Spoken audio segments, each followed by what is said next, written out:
الحمد لله نحمده ونستعينه ونستغفره ونؤمن به ونتوكل عليه ونعوذ بالله من شرور أنفسنا ومن سيئات أعمالنا من يهده الله فلا مضل له ومن يضلل فلا هادي له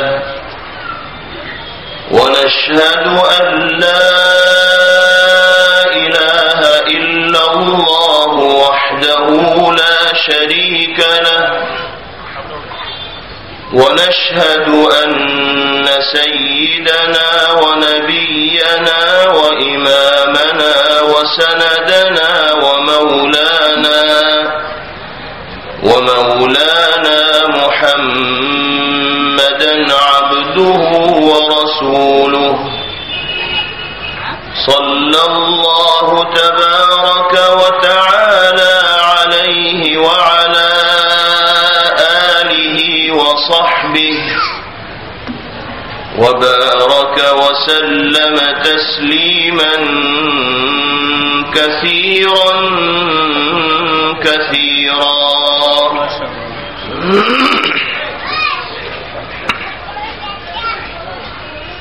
أما بعد فأعوذ بالله من الشيطان الرجيم. بسم الله الرحمن الرحيم. ولنبلونكم بشيء من الخوف والجوع ونقص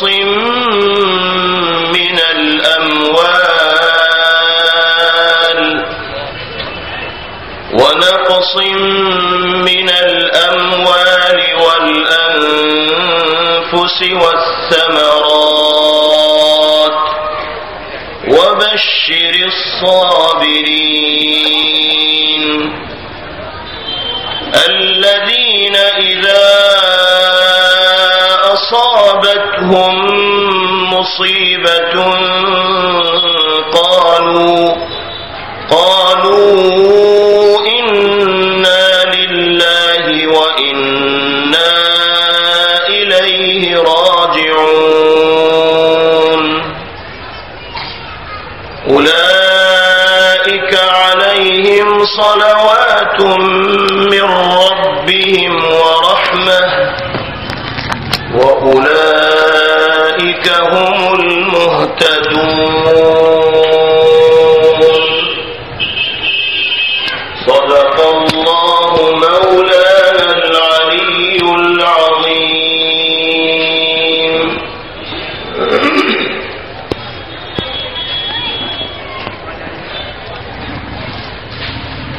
قابل صدر احترام حضرت صدر محترم دامت برکاتکم العالیہ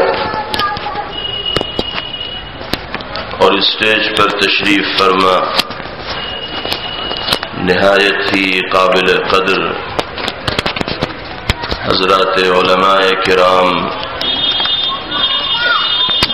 مفتیان عظام اور میرے محترم بزرگوں، بھائیوں، نوجوان ساتھیوں، آواز کچھ بہت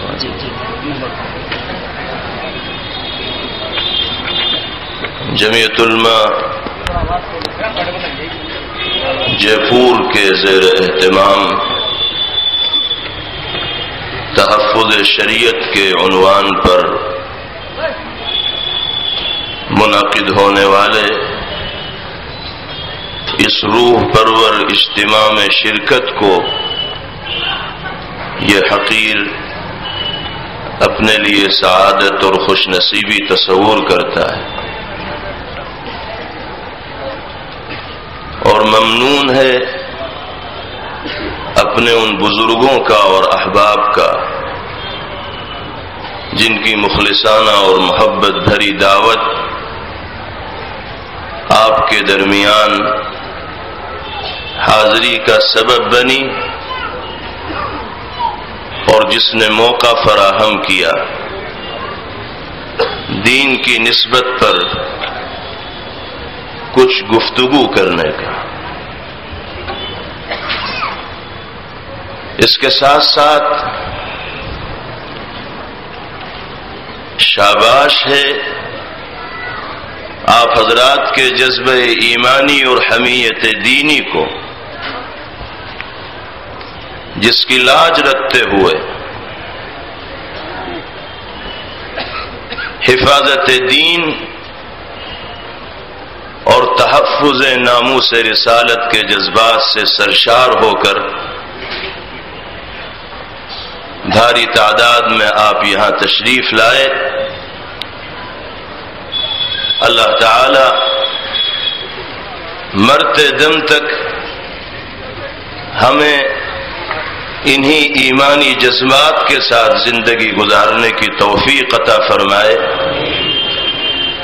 اور اپنے اسلاف اور بزرگوں کی زندگیوں سے سبق لیتے ہوئے اللہ اور اس کے رسول صلی اللہ تعالی علیہ وسلم کی مرضیات پر عمل کرنے کی خاطر ہر طرح کی قربانی پیش کرنے کے جذبے سے باری تعالی ہمارے قلوب کو معمور اور منور فرمائے۔ جس دین و شریعت سے اللہ رب العزت والجلال نے ہمیں وابستہ کیا ہے، جوڑا ہے، آپ تاریخ اٹھا کر دیکھ لیجئے، گزرے ہوئے زمانے پر اور ماضی پر نگاہ ڈال لیجئے، ہمارا یہ دین قربانیوں سے، مجاہدات سے اور روشن کارناموں سے عبارت ہے۔ وقتاً فوقتاً باری تعالی دنیا کے اندر ایسے حالات بنا دیتے ہیں کہ جن کے ذریعے در حقیقت اللہ رب العزت والجلال روئے زمین پر بسنے والے اہل ایمان کے ایمانی معیار اور جذبات کو جانچنا اور پرکھنا چاہتے ہیں۔ کرب و بے چینی کے حالات ہوتے ہیں، اضطراب کی کیفیت ہوتی ہے،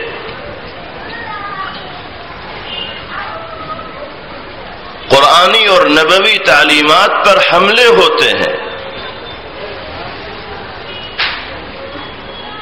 اصول دین سے طاغوتی طاقتیں ٹکرانے کی کوشش کرتی ہیں، اور اس طرح کی صورتحال دنیا میں روز اول سے پیدا ہوتی رہی ہے۔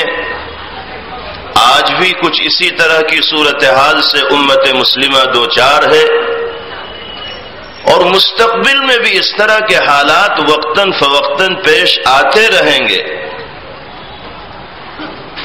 ان حالات کو پیدا کر کے در حقیقت اللہ رب العزت والجلال بیدار قوم کو جگانا چاہتے ہیں، اور یہ سوئی ہوئی قوم کو بیدار کرنا چاہتے ہیں، جگانا چاہتے ہیں، اور یہ دیکھنا چاہتے ہیں کہ کتنا کرنٹ جذبہ ایمانی کا اہل ایمان کے دلوں کے اندر موجود ہے۔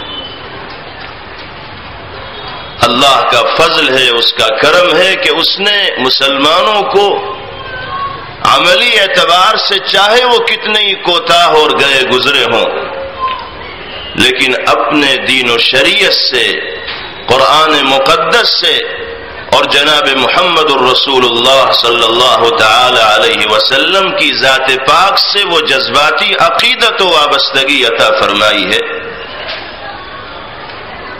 کہ ہر طرح کی تکلیف کو مسلمان سہ سکتا ہے، برداشت کر سکتا ہے، گوارا کر سکتا ہے، اور عملی اعتبار سے چاہے وہ دین سے کتنا ہی دور ہو کر زندگی گزار رہا ہو، لیکن وہ اس کو گوارا نہیں کر سکتا کہ اللہ کے نظام پر، باری تعالی کے وضع کردہ قانون پر کوئی انگلی اٹھائی جائے، کوئی غلط آنکھ اس قانون اسلامی کے اوپر ڈالی جائے، جناب رسول اللہ صلی اللہ تعالی علیہ وسلم کی شان اقدس میں گستاخی کا روئے زمین پر بسنے والا کوئی انسان مظاہرہ کرے، مسلمان جیتے جی اس طرح کی گستاخیوں کو نہ برداشت کر سکا ہے، نہ آج کر رہا ہے اور نہ مستقبل میں کر سکتا ہے۔ اور میرے محترم بزرگوں اور بھائیوں، دین و شریعت کے ساتھ، قرآن مقدس کے ساتھ اور جناب رسول اللہ صلی اللہ تعالی علیہ وسلم کی ذات اقدس کے ساتھ یہی جذباتی عقیدت و وابستگی اس روئے زمین پر ہم سب کے لیے سب سے بڑا سرمایہ ہے۔ عمل کے اعتبار سے تو ہم بالکل خالی ہیں، اور جب اپنی سیاہ زندگی کے اوپر نگاہ ڈالتے ہیں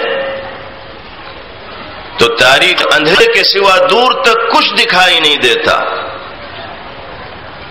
دیر تک سوچتے رہ جاتے ہیں کہ اللہ کی بارگاہ میں رحمت کو طلب کرنے کے لیے اپنے کس عمل کو نجات کے سہارے کے طور پر پیش کریں گے۔ کوئی عمل زندگی کے اندر دکھائی نہیں دیتا۔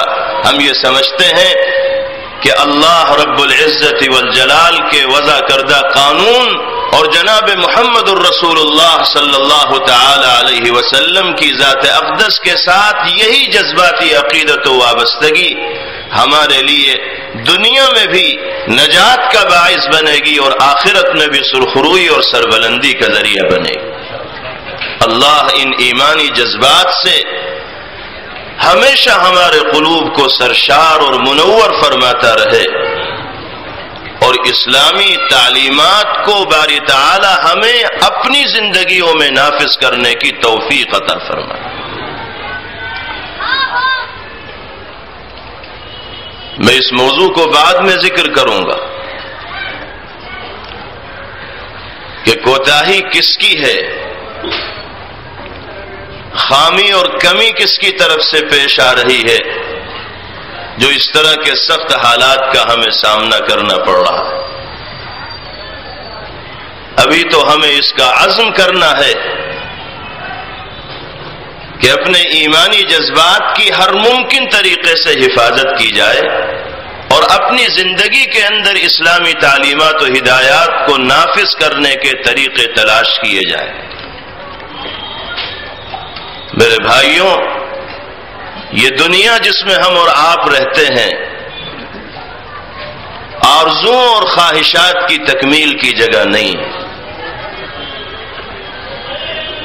یہاں آنے والا انسان طرح طرح کے منصوبے بناتا ہے، مختلف طریقے کی پلاننگ کرتا ہے، نہ جانے کیا کیا خواب اپنے ذہن و دماغ کے اندر دنیا میں زندگی گزارنے والا انسان سجاتا ہے، لیکن آپ جانتے ہیں، دنیا جانتی ہے کہ کتنے ہمارے اور آپ کے منصوبے ایسے ہوتے ہیں جو تکمیل کے مرحلے تک پہنچنے سے پہلے پہلے ہی ڈھیر ہو جاتے ہیں۔ کتنی ہی پلاننگ ہماری اور آپ کی ایسی ہوتی ہے کہ جو وقت سے پہلے فیل ہو جاتی ہے، ناکام ہو جاتی ہے، اور کتنے ہی خواب ہمارے ذہن و دماغ میں خواب بن کر رہ جاتے ہیں، ادھورے خواب بن کر رہ جاتے ہیں، شرمندہ تعبیر نہیں ہو پاتے۔ پتہ یہ چلا کہ اس دنیا میں اللہ رب العزت والجلال انسان کی خواہشات اور آرزوؤں کی تکمیل نہیں فرماتے۔ ہاں، جس خواہش و آرزو کی تکمیل اللہ چاہتے ہیں اس کی ہوتی ہے، اور جس کی تکمیل مالک نہیں چاہتے اس کی تکمیل نہیں ہو پاتی۔ یہ دنیا آرزو اور خواہشات کی تکمیل کی جگہ نہیں ہے، یہاں تو وہ ہوتا ہے جو اللہ چاہتے ہیں۔ کائنات کا ذرہ ذرہ اللہ رب العزت والجلال کے حکم کے تابع ہے، اور کسی ذرے کے اندر یہ جرأت نہیں کہ وہ باری تعالیٰ کے حکم و اشارے کے خلاف کوئی قدم اٹھا دے، کوئی عمل کر لے۔ ایک حقیقت یہ ہے جس کو ہمیں اور آپ کو ہم وقت اپنے ذہن و دماغ میں مستحضر رکھنا چاہیے کہ یہ دنیا آرزوؤں اور خواہشات کی تکمیل کی جگہ ہے ہی نہیں۔ اس دنیا کو اگر اللہ کی مرضی کے مطابق انسان نے گزار دیا تو دنیا سے جانے کے بعد جو زندگی مالک ہمیں اور آپ کو عطا فرمائیں گے وہ ہماری منچاہی زندگی ہوگی، اور وہی زندگی ہمیشہ ہمیشہ کی زندگی۔ دنیا کی زندگی تو عارضی ہے، فانی ہے، ختم ہو جانے والی ہے، اور دنیا سے جانے کے بعد جو زندگی انسان کو عطا کی جاتی ہے اس زندگی کے اوپر زوال کا دور نہیں آتا، فنا کا دور نہیں آتا۔ جس کو جنت کا ٹکٹ مل گیا، جس کے لیے جنت میں داخلہ مقدر ہو گیا، تو اب ہمیشہ ہمیشہ کے لیے وہ جنت کی خوشگوار فضاؤں میں سانس لیتا رہے گا، زندگی بسر کرتا رہے گا۔ اللہ نے نظام یہ بنایا ہے کہ دنیا کی اس چند روزہ زندگی کو میری مرضی کے مطابق گزار لو، آخرت کی ہمیشہ ہمیشہ کی زندگی میں تمہاری مرضی کے حوالے کر دو، جیسا چاہو گے ویسا ہوگا۔ ہمارے اور آپ کے وعدوں میں تو تخلف ہو سکتا ہے، لیکن ہمیں اور آپ کو پیدا کرنے والی ذات، کائنات کے نظام کو چلانے والی ذات کے کلام میں کوئی تغیر، کوئی تبدیلی، کوئی تخلف ہو ہی نہیں سکتا۔ اور اگر ہمارے ذہن و دماغ میں یہ شبہ پیدا ہو جائے کہ اللہ کے وعدے میں کوئی تخلف بھی ہو سکتا ہے تو ہم تو دولت ایمان ہی سے محروم ہو جائیں۔ اللہ نے وعدہ فرما لیا کہ دنیا کی اس زندگی کو میری ہدایات کے مطابق گزار لو، آخرت کی ہمیشہ ہمیشہ کی زندگی تمہاری مرضی کے مطابق ہوگی۔ کیا فرمایا گیا؟ لَكُمْ فِيهَا مَا تَشْتَهِي أَنفُسُكُمْ وَلَكُمْ فِيهَا مَا تَدَّعُونَ۔ جنت میں تمہارے لیے وہ تمام چیزیں ہوں گی جس کا تمہارا جی چاہے گا، اور جس چیز کا تم سوال کرو گے، مطالبہ کرو گے، مالک سے مانگو گے، ابھی تمہاری مانگ پوری بھی نہیں ہو پائے گی کہ اللہ رب العزت والجلال کے حکم سے تمہارا مطلوب و مقصود سامنے پیش کر دیا جائے۔ لیکن یہ کب ہوگا؟ جب دنیا کی اس زندگی کو ہم اللہ رب العزت والجلال کی ہدایات و تعلیمات پر، قرآنی اصول پر اور نبوی نسخوں پر عمل کرنے کے لیے وقف کر دیں۔ پھر دوسری بات ہمیں ہم وقت یہ ذہن نشین رکھنی چاہیے کہ یہ دنیا آزمائش کا گھر ہے، منمانی زندگی گزارنے کی جگہ نہیں ہے، بلکہ یہ دنیا امتحان گاہ ہے۔ یہاں مالک نے ہمیں امتحان دینے کے لیے بھیجا ہے، اور جس طریقے سے اسکولوں اور مدرسوں میں داخل ہونے والے طلبہ کو مختلف موضوعات سے متعلق امتحان کے پرچوں کا جواب دینا ہوتا ہے، جو موضوعات وہ کتابوں کے اندر پڑھتے ہیں انہی موضوعات سے متعلق پرچے تیار ہوتے ہیں اور ان کے جوابات ان کو دینے ہوتے ہیں۔ سالانہ امتحان ہو، ششماہی امتحان ہو، ماہانہ امتحان ہو، جو موضوعات پڑھائے جاتے ہیں ان سے متعلق سوالات دیے جاتے ہیں، طلبہ ان کے جوابات دیتے ہیں۔ اسی طرح اللہ رب العزت والجلال نے ہمیں اور آپ کو دنیا کے اندر بھیجا، گویا کہ ایک امتحان حال میں اللہ رب العزت والجلال نے انسانیت کو جمع فرما دیا، اور پھر مختلف طریقے سے باری تعالی ہمیں جانچیں گے، امتحان لیں گے، آزمائش میں مبتلا کریں گے۔ یہ جو حالات کے اندر تغیرات ہوتے ہیں، حالات میں جو زیر و بم آتا ہے، حالات میں جو سردی اور گرمی آتی ہے، یہ ساری کی ساری تبدیلیاں در حقیقت اللہ رب العزت والجلال کی جانب سے امتحان کے متعدد اور مختلف پرچے ہیں۔ اس دنیا میں آنے والے انسان کو یکساں طرح کے حالات کا سامنا نہیں کرنا پڑتا، تبدیلیاں لازمی ہیں انسان کی زندگی کے اندر۔ عمر کے اعتبار سے تغیرات ہوتے ہیں، ایک زمانہ بچپن کا ہوتا ہے، ایک زمانہ جوانی کا ہوتا ہے، ایک زمانہ ادھیڑ عمر کا ہوتا ہے، ایک زمانہ بڑھاپے کا ہوتا ہے، اور ہر زمانے میں انسان کے جذبات مختلف ہوتے ہیں۔ بچپن کے زمانے میں افکار و خیالات کچھ اور ہوتے ہیں، دلچسپیوں کا مرکز کچھ اور ہوتا ہے۔ جوانی کے زمانے میں اسی انسان کی دلچسپیوں کا مرکز کچھ اور چیزیں بن جاتی ہیں، اور پھر جب مزید شعور اس کو حاصل ہوتا ہے، کچھ ذمہ داریاں اس کے کاندھوں پر پڑتی ہیں، رشتہ ازدواج سے منسلک ہو جاتا ہے، بچے پیدا ہونے لگتے ہیں، تو پھر سوچ و فکر کا معیار بدلنے لگتا ہے، دلچسپیوں کا مرکز تبدیل ہو جاتا ہے۔ وہ لاوالی پن جو بچپنے کے اندر ہوتا ہے، جوانی کے اندر ہوتا ہے، اس ٹھوس عمر میں پہنچنے کے بعد انسان ان چیزوں سے دلچسپیوں کا مظاہرہ نہیں کرتا عام طور پر۔ پھر جب عمر کے آخری مرحلے کے اندر پہنچتا ہے تو پھر اس کی سوچ کچھ اور ہوتی ہے، فکر کچھ اور ہوتی ہے، مقصود زندگی کچھ اور بن جاتا ہے۔ یہ تو عمروں کا جو تفاوت ہے، عمروں میں جو تغیرات اور تبدیلیاں ہیں، یہ بھی اللہ کی طرف سے آزمائش ہے، امتحان۔ کبھی انسان مال و دولت کے سائے میں زندگی گزارنے والا ہوتا ہے، دولت کے انبار لگے رہتے ہیں، روپے کا ڈھیر لگا رہتا ہے، کروڑوں اور اربوں کا وہ مالک بن جاتا ہے۔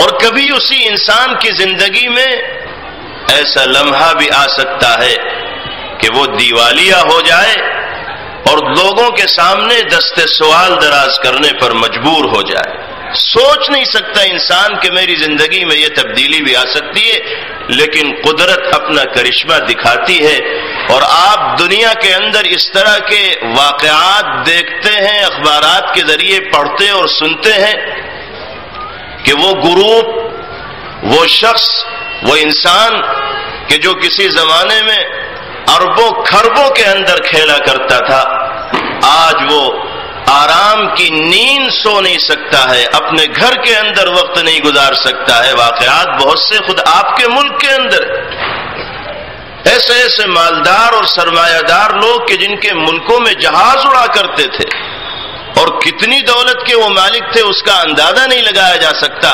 آج وہ جیل کی سلاخوں کے پیچھے زندگی گزارنے پر مجبور ہیں، اور اتنے مقروض ہو گئے ہیں کہ سر اٹھا کر چلنے کی ہمت ان کے اندر نہیں رہی۔ کیا کبھی سوچا جا سکتا تھا کہ جس کو اللہ نے دولت کے اعتبار سے اتنی بلندی عطا کی ہو اور عرش پر پہنچا دیا، وہ بالکل فرش پر آ جائے گا اور مجبور ہو جائے گا؟ لیکن اللہ کے نظام کے سامنے کسی کی طاقت و قوت، کسی کی دولت و ثروت، کسی کا عہدہ اور منصب نہ کبھی کام آیا ہے اور نہ آ سکتا ہے۔ اس کے فیصلے کو تبدیل کرنے کی جرأت و ہمت نہ کسی میں ہوئی ہے نہ ہو سکتی۔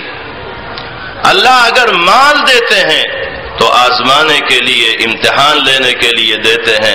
ہمارا یقین یہ ہے کہ اگر اللہ فقر و فاقے اور تنگ دستی کے اندر مبتلا فرماتے ہیں تو وہ بھی جانچنے کے لیے اور آزمانے کے لیے فرماتے ہیں۔ مال دے کر اللہ جانچتے ہیں کہ کہیں مال کے نشے میں غرق ہو کر یہ آدمی غرور و کبر کا مظاہرہ کرنے والا تو نہیں بن گیا، میری اطاعت و فرما برداری سے منہ موڑنے والا تو نہیں بن گیا۔ اس لیے کہ عام طور پر دیکھنے میں یہ آتا ہے کہ جہاں جیب گرم ہوئی تو حالات بدل گئے، آنکھیں بدل گئیں، رویے تبدیل ہو گئے، لوگوں سے ملنا جلنا کم کر دیا، مسجدوں کی طرف رخ تبدیل ہو گیا، یہ سوچ کر کہ ہم اتنے بڑے آدمی ہو گئے، عام لوگوں میں جا کے نماز پڑھیں گے۔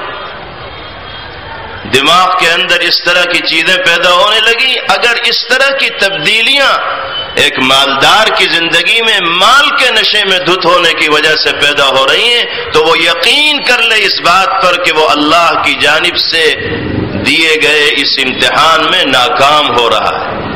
کامیابی کا تقاضا یہ ہے کہ جس حال میں بھی اللہ رکھیں، ہمیں اس کی رسی کو مضبوطی سے تھامے رہنا ہے، اس کی اطاعت و فرما برداری کرتے رہنا ہے، اور دینی ذمہ داریوں کو حسن و خوبی کے ساتھ انجام دینے کی فکر کرنی۔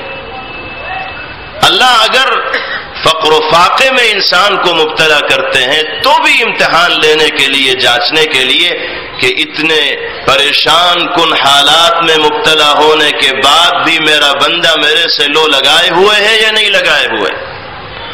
کہیں حالات میں گھر کر یہ سیدھے راستے کو چھوڑ تو نہیں بیٹھا، کہیں پریشانیوں میں گرفتار ہو کر یہ نمازوں سے دور تو نہیں ہو گیا، کہیں لقمے لقمے کا محتاج ہو کر یہ دینی تقاضوں پر عمل کرنے سے غافل تو نہیں ہو گیا۔ اللہ جانچتے ہیں، آزماتے ہیں۔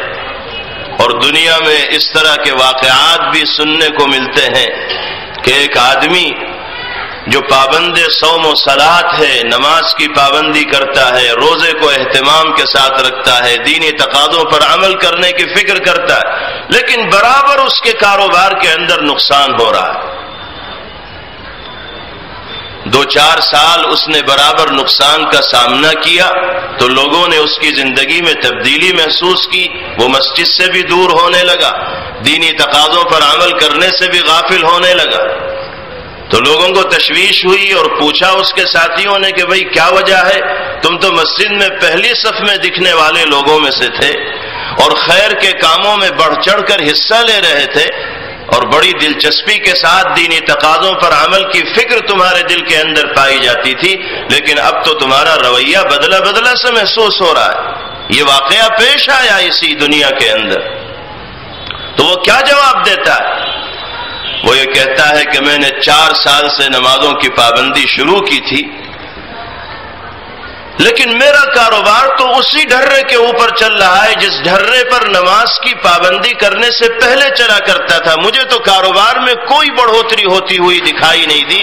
میں نے تو اللہ کو ہر طرح راضی کرنے کی اور منانے کی کوشش کر لی، دینی کاموں میں بڑھ چڑھ کر حصہ بھی لے لیا، روزوں کی پابندی بھی کر لی، 5 وقتہ نمازوں کی پابندی بھی کر لی، لیکن میں تو جوں کا تو ہی ہوں۔ اس لیے اب تو میں یہ سمجھتا ہوں کہ میں پہلے ہی ٹھیک تھا جب نمازوں سے دور تھا اور دینی تقاضوں پر عمل کرنے سے غافل تھا۔ میری تو وہی زندگی بہتر تھی جب نمازوں سے مجھے کوئی فائدہ نہیں مل رہا۔ اس طرح کے جملے کوئی اور نہیں، وہ مسلمان اپنی زبان سے ادا کرتا ہے کہ جو اللہ کی ذات و صفات پر، اس کے وعدوں پر اور جناب محمد الرسول اللہ صلی اللہ تعالی علیہ وسلم کی حقانیت و صداقت پر ایمان و یقین کے کلمات اپنی زبان سے ادا کرنے والا ہے، وہ حالات میں گرفتار ہو کر اتنا عملی اعتبار سے کوتاہ ہو جاتا ہے کہ کفریہ جملے اس کی زبان سے ادا ہونے لگتے ہیں۔ اس طرح کے لوگ در حقیقت امتحان میں ناکام ہیں۔ کامیابی کا تقاضا یہ کہ جس حال میں اللہ رکھیں ہمیں تو اس کی رسی کو مضبوطی سے تھامے رہنا ہے اور دینی تقاضوں پر عمل کرنے کو اپنی زندگی کی اولین ترجیحات میں شامل کرنا ہے۔ اللہ تعالی نے ادائیگی شکر کا موقع ہر انسان کو عطا کر رکھا، چاہے کسی بھی حال میں، کمزور سے کمزور حال میں انسان زندگی گزار رہا ہو، باری تعالیٰ کی رحمتوں کا، نعمتوں کا ایسا فیضان ہے اور کرم فرمائیوں کا ایسا سلسلہ ہے کہ دنیا کا کوئی کمزور سے کمزور حال رکھنے والا انسان یہ نہیں کہہ سکتا کہ مجھ پر اللہ رب العزت والجلال کے فضل و کرم کی بارش نہیں ہو رہی۔ ہم غور تو کریں اللہ کی نعمتوں پر، سوچیں تو صحیح باری تعالیٰ کے احسانات اور کرم فرمائیوں کے بارے میں۔ حضرت شیخ سعدی شیرازی علیہ الرحمہ جو بہت بڑے بزرگ گزرے ہیں اور اللہ نے بڑی فہم و دانش ان کو عطا فرمائی تھی اور بڑی حکمت کی باتیں اللہ تعالیٰ نے ان کی زبان سے کہلوائیں اور کئی حکمت بھری باتوں کے مجموعے انہوں نے مرتب کیے فارسی زبان میں، جو آج تک مدارس کے نصاب میں داخل درس ہیں، پڑھائے جاتے ہیں۔ شیخ سعدی علیہ الرحمہ کے حالات میں لکھا ہے کہ ایک زمانہ شیخ کی زندگی میں بڑی غربت کا گزرا ہے، ایسی غربت کہ پیروں میں پہننے کے لیے چپل اور جوتے تک میسر نہیں تھے۔ لیکن تنگی کے اس زمانے میں بھی دینی درد اللہ کا وہ ولی اپنے دل کے اندر لیے ہوئے تھا، دینی فکر اور کڑھن کا حامل بن کر زندگی گزار رہا تھا اور ہر ممکن طریقے سے اپنے مالک کی اطاعت و فرمانبرداری میں لگا ہوا تھا، لیکن انسان تھے اور جب انسان حالات میں گھرتا ہے تو بعض دفعہ طرح طرح کے خیالات اور وساوس دل کے اندر پیدا ہوتے ہیں۔ اور ان وسوسوں کا کوئی علاج بھی نہیں. خود بخود جو خیالات دل کے اندر آ جائیں ان پر اللہ کی طرف سے کوئی گرفت پکڑ اور مواخذہ بھی نہیں ہوتا، اس لیے کہ وہ انسان کے بس سے باہر کی چیز ہے. شیخ فرماتے ہیں کہ غربت کے اسی زمانے میں ایک مرتبہ میں نماز پڑھنے کے لیے مسجد کی طرف جا رہا تھا اور میرے پیروں میں چپل اور جوتے بھی نہیں تھے. سخت گرمی کا زمانہ تھا. محسوس ایسا ہوتا تھا کہ زمین آگ اگل رہی ہے اور آسمان گرمی کی بارش کر رہا ہے. اس تپتی ہوئی زمین پر میں ننگے پیر اللہ کی عبادت کے لیے اس کی بارگاہ میں حاضری کی نیت سے چلا جا رہا تھا کہ یکایک دل کے اندر ایک خیال آیا، ایک وسوسہ پیدا ہوا جس پر ان کو بھی کوئی اختیار نہیں تھا.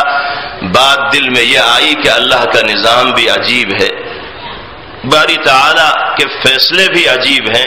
وہ لوگ جو اللہ کو معبود ماننے کو تیار نہیں، جو اپنی پیشانی کو اس کی بارگاہ میں جھکانے کے لیے تیار نہیں، جو اس کی اطاعت و فرمانبرداری کے لیے تیار نہیں، ان کو تو اللہ نے چھپر پھاڑ کر دولت دے رکھی ہے، طرح طرح کی نعمتوں سے نواز رکھا ہے. بہترین مکانات میں وہ رہتے ہیں اور تمام راحت کے اسباب اور ضروریات ان کو مہیا ہیں. اور مجھ جیسا غریب و فقیر جس نے اپنی زندگی کو اللہ کی مرضیات پر عمل کرنے کے لیے وقف کر دیا، اس کا ایسا امتحان لیا جا رہا ہے کہ پہننے کے لیے چپل تک میسر نہیں. یہ خیال ہی کی حد تک تھا، زبان پر اس طرح کا کوئی کلمہ شیخ کی نہیں آیا تھا، لیکن یہ احساس پیدا ہوا. اور جب آدمی حالات میں گرتا ہے تو طرح طرح کے خیالات آتے ہی ہیں. شیخ فرماتے ہیں کہ انہی خیالات کے ساتھ میں مسجد کی طرف قدم بڑھا رہا تھا اور اپنے آپ کو تسلی دینے کی کوشش کر رہا تھا. صبر کے دامن کو مضبوطی سے تھاما ہوا تھا کہ مسجد سامنے آئی. مسجد کی سیڑھیوں پر قدم رکھ کر میں نے اندر جانا شروع کیا تو میں نے مسجد کی دہلیز پر ایک آدمی کو جھولی پھیلائے ہوئے مانگتے ہوئے دیکھا. میری نگاہ جب اس مانگنے والے کے جسم پر پڑی اور سر سے لے کر پیر تک میں نے اس پر نگاہ ڈالی تو مجھے اس کے جسم میں دونوں پیر دکھائی نہ دیے. میں نے یہ سمجھا کہ یہ آدمی پیر کی دولت سے محروم ہے. جب میرے سامنے یہ بات آئی کہ اللہ کا یہ بندہ پیر ہی کی دولت سے محروم ہے تو دل میں یہ خیال پیدا ہوا کہ اللہ نے مجھے میرے خیال کا جواب دے دیا. فوراً اللہ کا شکر ادا کیا، الحمدللہ اور سبحان اللہ کے کلمات زبان سے ادا کیے. مسجد میں جا کر سجدہ ریز ہوئے اور مالک کا شکر ادا کرتے ہوئے فرمانے لگے کہ اللہ تیرا کتنا بڑا کرم ہے، تو نے مجھے چپلوں سے یقیناً محروم کر رکھا ہے لیکن پیر کی دولت سے تو نے مالا مال کیا ہوا ہے. یہ بندہ تو تیرا ایسا ہے کہ جس کے پاس پیر ہی نہیں. تو انسان سوچے تو صحیح اللہ کے انعامات کے بارے میں، مالک کے احسانات اور کرم فرمائیوں کے سلسلے میں غور تو کرے. وہ زندگی کے کسی بھی مرحلے کے اندر ہو، کسی بھی حالت کے اندر ہو، اس کو اللہ کی نعمتوں پر شکر کی ادائیگی کا موقع ملے گا. اور جب شکر کی ادائیگی کا موقع ملتا ہے تو قدردانی کے جذبات دل کے اندر پیدا ہوتے ہیں. اور جب قدرداں انسان نعمت الہیہ کا بنتا ہے تو زندگی میں مزید نعمتوں کے نزول کا فیصلہ کیا جاتا ہے. تو میں یہ عرض کر رہا تھا کہ یہ دنیا خواہشات کی تکمیل کی جگہ نہیں ہے، نمبر 1. نمبر 2، اللہ نے اس دنیا کو آزمائش اور امتحان کا گھر بنایا ہے. یہاں ہم جو چاہیں گے وہ نہیں ہوگا، اللہ جو چاہیں گے وہی ہوگا. ہمیں تو اللہ کی مرضی کو سمجھتے ہوئے اس کے مطابق زندگی گزارنی ہے اور اسی راستے سے کامیابی انسانوں کو ملی ہے، آج بھی ملے گی اور کل بھی ملے گی. اور جو اس راستے سے ہٹا نہ وہ پہلے کامیاب ہوا، نہ آج ہو سکتا ہے اور نہ کل ہو سکتا ہے. اور حالات میں جو سردی اور گرمی آتی ہے، تغیرات اور تبدیلیاں ہوتی ہیں، یہ اللہ کی طرف سے آزمائش و امتحان ہوتا ہے. اللہ نے صاف لفظوں میں قرآن کریم کے اندر امتحان کے پرچوں کو واضح کر دیا. دنیا میں تو طالب علموں کے سامنے پرچے لیک نہیں کیے جاتے بلکہ بر وقت پرچے ان کے سامنے پیش کیے جاتے ہیں. پہلے سے پتہ چل جائے تو امتحان کا کیا مطلب رہ جائے. لیکن اللہ تو مستغنی اور بے نیاز ہے. انہوں نے امتحان دینے سے پہلے بتا دیا کہ دیکھو ان چیزوں میں مبتلا کر کے میں تمہیں جانچوں گا، آزماؤں گا، اس لیے کمر کس لینا اور حالات سے گھبرانا ہرگز نہیں، مایوس اور نا امید مت ہونا. کامیابی کا جو راستہ میں نے اور میرے حبیب نے بتا دیا ہے، اگر تم سخت سے سخت حالات میں اس کو مضبوطی سے پکڑے رہے تو کسی امتحان میں ناکامی کا منہ نہیں دیکھ سکتے. کیا ہے پرچے؟ قرآن میں ارشاد فرمایا گیا وَلَنَبْلُوَنَّكُمْ بِشَيْءٍ مِّنَ الْخَوْفِ وَالْجُوعِ وَنَقْصٍ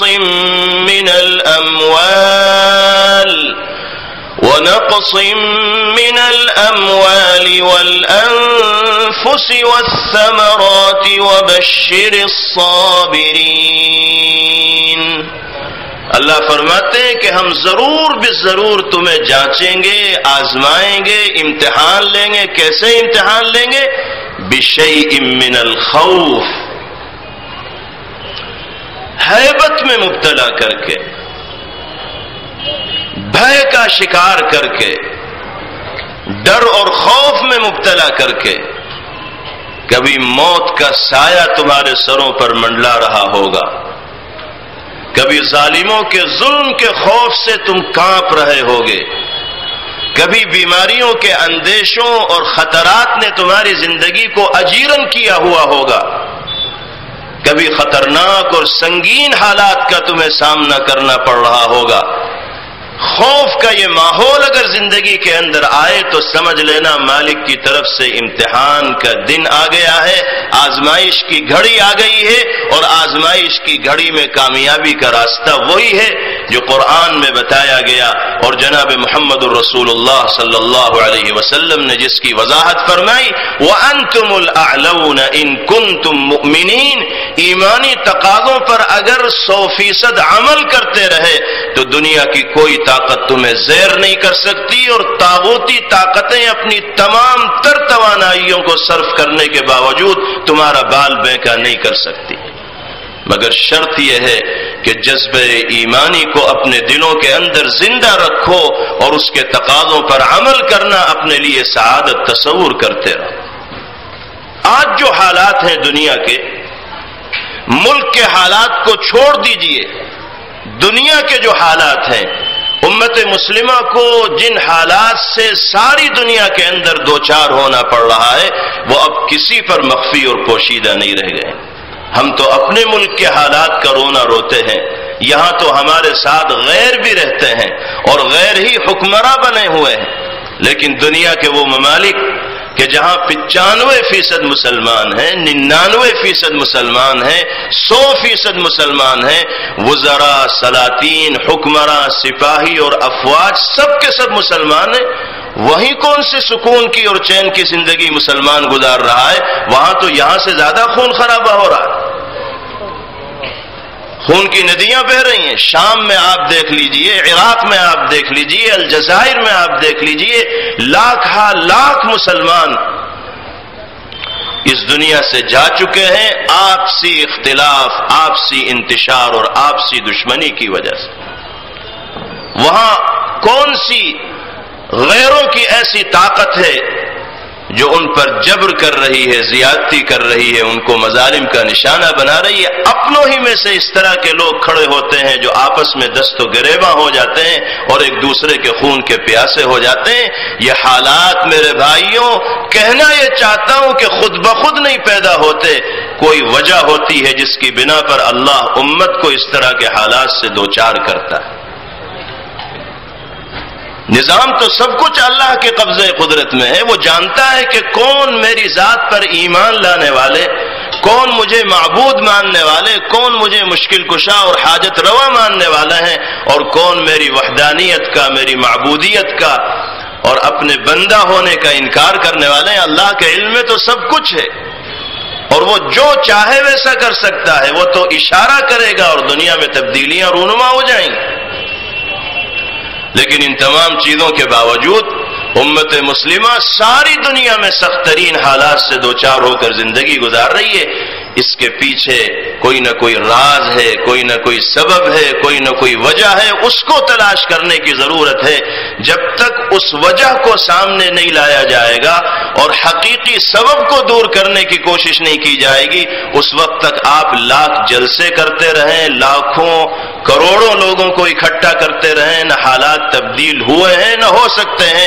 تبدیلی کا واحد ذریعہ اللہ رب العزت والجلال کی تعلیمات و ہدایات پر اور دینی تقاضوں پر عمل کرنا ہے۔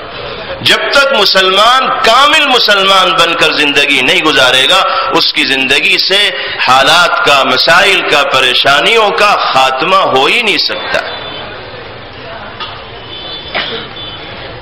ملک کے جو حالات ہیں اور جو مسائل اس وقت شہ سرخیوں میں ہیں، جن پر ڈیبیٹ ہو رہی ہے ٹیلی ویژن پر، الیکٹرانک اور پرنٹ میڈیا پر جو مسائل چھائے ہوئے ہیں،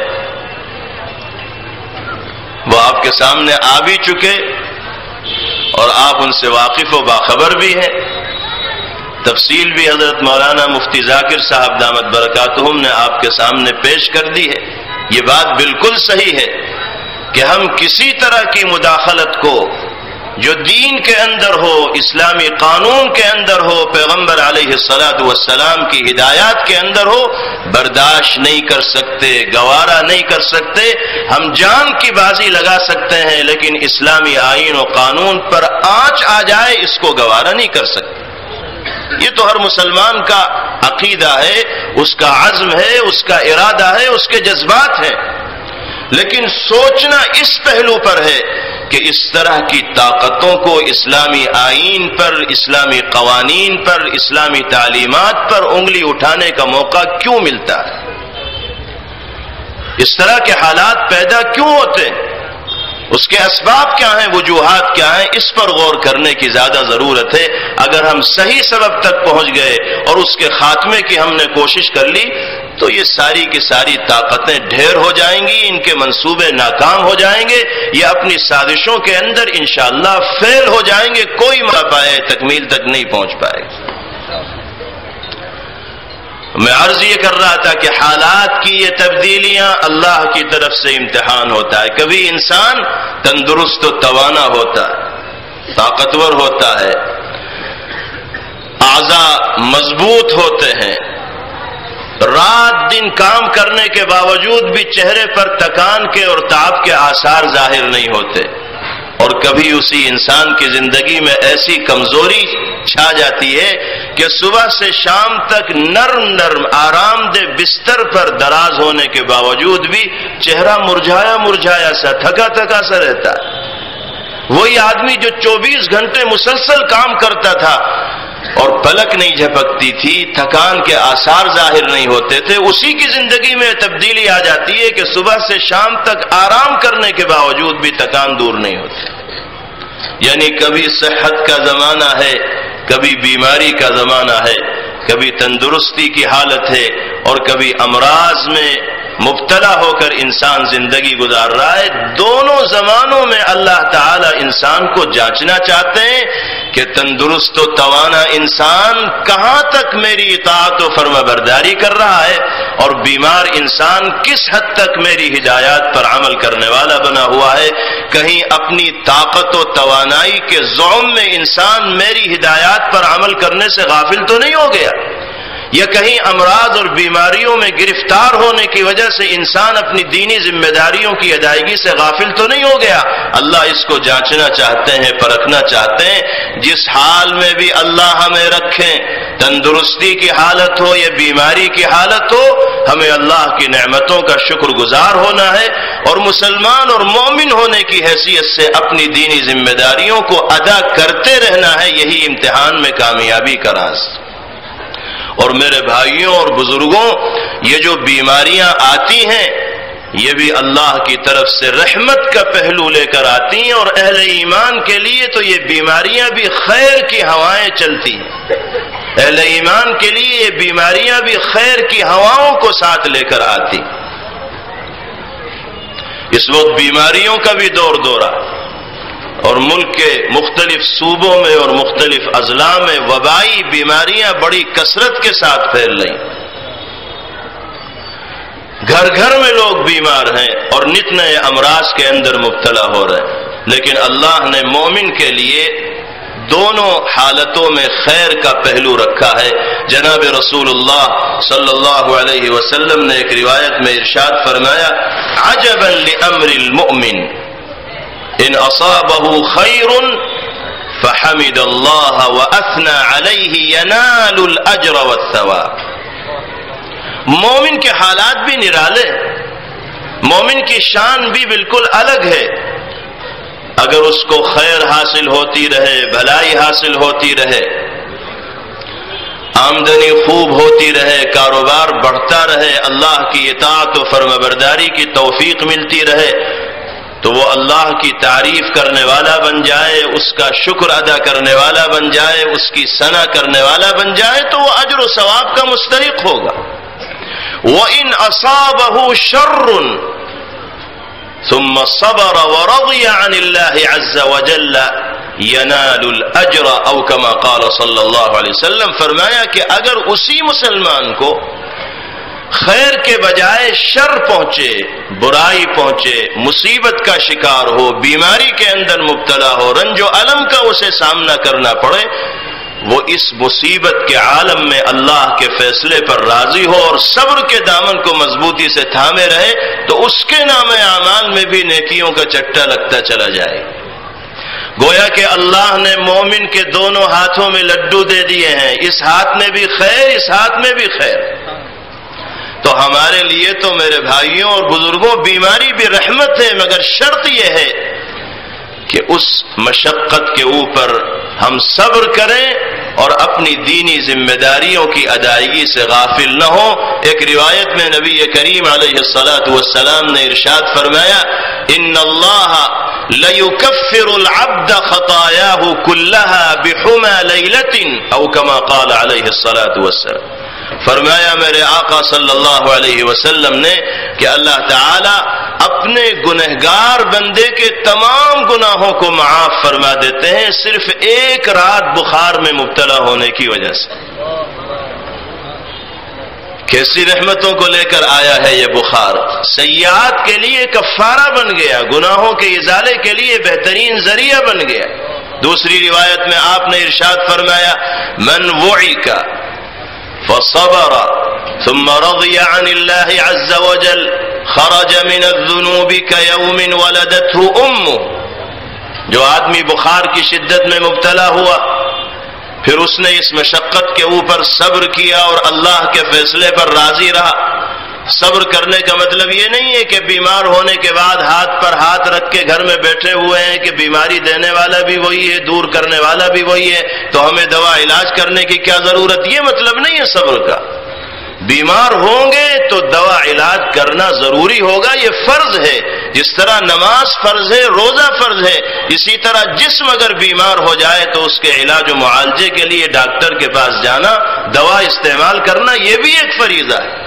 اگر کوئی آدمی بیمار ہونے کے باوجود جسم کی بیماری کو دور کرنے کی کوشش نہیں کرے گا تو وہ اللہ کی بارگاہ میں اسی طرح مجرم بن کر کھڑا ہوگا جیسے نماز چھوڑنے والا مجرم ہوتا ہے، جیسے حلال کمائی چھوڑنے والا مجرم ہوتا ہے، جیسے فریضے کی ادائیگی سے غفلت کا مظاہرہ کرنے والا مجرم ہوتا ہے، اسی طرح یہ آدمی بھی مجرم ہوگا۔ اس لیے دوا علاج تو فرض ہے، کیونکہ یہ جسم ہماری اور آپ کی ملکیت نہیں، یہ تو اللہ کی ملکیت ہے۔ اس نے عاریت کے طور پر ہمیں عطا کیا ہے۔ یہ جسم ہمارے پاس اللہ کی دی ہوئی امانت ہے۔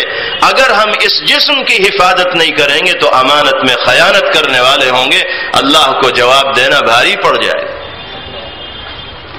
تو صبر کرنے کا مطلب یہ ہے کہ اسباب کو اختیار کیا جائے جو بیماریوں کو دور کرنے والے ہیں، اور اسباب کو اختیار کرنے کے ساتھ ساتھ یقین دل کے اندر یہ رکھا جائے کہ دور کرنے والی ذات بیماریوں کی اللہ کی ہے۔ اگر وہ چاہیں گے تو یہ دوائیں مؤثر ہوں گی اور میں شفا یاب ہوں گا، اور اگر اللہ کی مرضی نہیں ہوگی تو کوئی بھی دوا مؤثر اور کارگر نہیں ہو سکتی۔ تو آپ نے فرمایا جو آدمی بخار کی شدت میں مبتلا ہو پھر صبر کرے، اللہ کے فیصلے پر راضی ہو، تو وہ گناہوں سے اس طرح پاک و صاف ہو کر نکل جاتا ہے جیسے آج ہی اس کی ماں نے اسے جنا۔ ایک اور روایت میں نبی پاک علیہ الصلوۃ والسلام نے ارشاد فرمایا کہ بخار میں گرفتار مسلمان کی مثال اس زنگ آلود لوہے کی طرح ہے کہ جس کو بھٹی کے اندر ڈال کر نکال لیا گیا ہو۔ آپ بتائیے زنگ آلود لوہے کو بھٹی میں ڈال کر جب باہر نکالا جاتا ہے تو وہ کیسا صاف ستھرا اور چمکتا ہوا سامنے آتا ہے۔ اسی طرح جو مسلمان بخار میں مبتلا ہو کر صبر کرتا ہے اور بیماری سے شفایاب ہوتا ہے تو اللہ اس کے گناہوں کو اس بخار کے ذریعے دھو دیتے ہیں، گویا کہ بھٹی کے اندر اس کو داخل کر کے نکال لیا گیا اور ساری گندگیوں کا ازالہ اس بخار کے ذریعے ہو گیا۔ یہ ساری روایات کیا بتا رہی ہیں کہ اللہ نے مشقت میں مبتلا ہونے کو بھی اہل ایمان کے لیے خیر کا اور رحمت کا باعث بنا دیا۔ حضرت عبداللہ ابن مسعود رضی اللہ تعالی عنہ فرماتے ہیں کہ ایک مرتبہ میں نبی کریم علیہ الصلاۃ والسلام کی خدمت میں حاضر ہوا۔ میں نے دیکھا کہ پیغمبر علیہ الصلاۃ والسلام سخت قسم کے بخار میں مبتلا۔ میں نے عرض کیا یا رسول اللہ انک توعک وعکا شدیدا، اے اللہ کے رسول آپ تو بہت سخت بخار میں مبتلا۔ حضور پاک علیہ الصلوۃ والسلام نے فرمایا کہ جی ہاں، مجھے عام انسانوں کے مقابلے میں دگنا بخار چڑھا ہوا ہے۔ فرض کیجئے اگر عام انسان کو 105 ڈگری زیادہ سے زیادہ بخار چڑھتا ہوگا تو نبی کریم علیہ الصلوۃ والسلام اس وقت 210 ڈگری بخار کو برداشت کر رہے ہیں، جھیل رہے ہیں۔ اور یہ تو کمال تھا پیغمبر علیہ الصلوۃ والسلام کا کہ آپ برداشت کر گئے، ورنہ عام انسان تو اتنے بخار کو اور اتنی حرارت کو جھیل سکتا ہی نہیں، برداشت کر ہی نہیں سکتا۔ اور آپ کیوں نہ برداشت کر پاتے جبکہ اللہ نے آپ کو جسمانی طور پر بھی وہ غیر معمولی طاقت و قوت عطا فرمائی تھی جس کو عام انسان سوچ بھی نہیں سکتا۔ صحیح روایات میں آتا ہے کہ سرکار دو عالم جناب محمد الرسول اللہ صلی اللہ تعالی علیہ وسلم کو تنہا 40 جنتی مردوں کے برابر جسمانی طاقت عطا کی گئی، اور ایک جنتی مرد کو دنیا کے 100 تندرست و توانا مردوں کے برابر طاقت حاصل ہوتی ہے۔ اب آپ حساب لگاتے رہیے کتنے ہزار طاقتور مردوں کے برابر تنہا طاقت میرے آقا صلی اللہ علیہ وسلم کے پاس۔ تو آپ کو تو اگر 1000 ڈگری بھی چڑھ جاتا تو اس کو بھی آپ ہنستے کھیلتے برداشت کر جاتے اور آپ پر کوئی اثر نہ ہوتا۔ اللہ نے بنایا ہی کچھ اس انداز میں تھا اپنے حبیب صلی اللہ تعالی علیہ وسلم۔ حضرت عبداللہ ابن مسعود رضی اللہ تعالی عنہ نے بڑی حیرانی کے ساتھ آپ کے جواب کو سنا اور پھر ارشاد فرمایا کہ یا رسول اللہ جب آپ کو بخار بھی دگنا چڑھا ہوا ہے تو پھر تو ثواب بھی آپ کو دوہرا ملے گا۔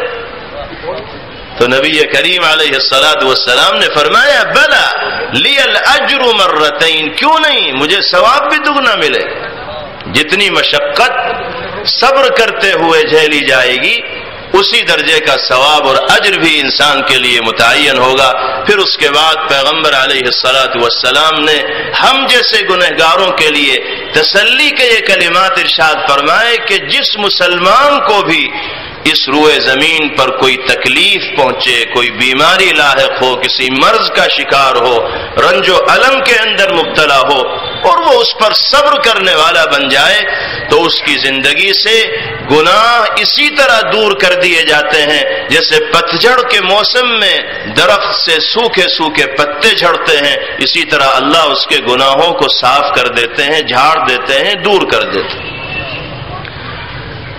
تو اللہ نے ہر اعتبار سے خیر کا پہلو اہل ایمان کے اندر رکھا ہے۔ بیماریوں کے اس دورانیے میں ہمیں یہ بات ذہن نشین رکھنی چاہیے کہ یہ بھی اللہ کی طرف سے آزمائش ہے، اور اس آزمائش میں کھرا اترنے کا طریقہ وہی ہے جو اللہ اور اس کے رسول صلی اللہ علیہ وسلم نے فرمایا کہ صبر کا دامن مضبوطی سے تھاما جائے، اللہ کے فیصلے پر رضامندی کا اظہار کیا جائے اور دینی تقاضوں پر عمل کرنے سے گریز نہ کیا جائے۔ وبشر الصابرین، اور صبر کرنے والوں کے لیے بشارت ہی بشارت ہے، خوشخبریاں ہی خوشخبریاں۔ لیکن اس کے ساتھ ساتھ ہمیں اس بات پر بھی غور کرنا ہے کہ اس طرح کے حالات رونما ہوتے ہیں تو کیوں ہوتے ہیں؟ اجتماعی طور پر امت مسلمہ کو سنگین حالات کا سامنا کیوں کرنا پڑتا ہے؟ یہ وبائی بیماریاں اگر پھیل رہی ہیں تو اس کے وجوہات اور اسباب کیا ہیں؟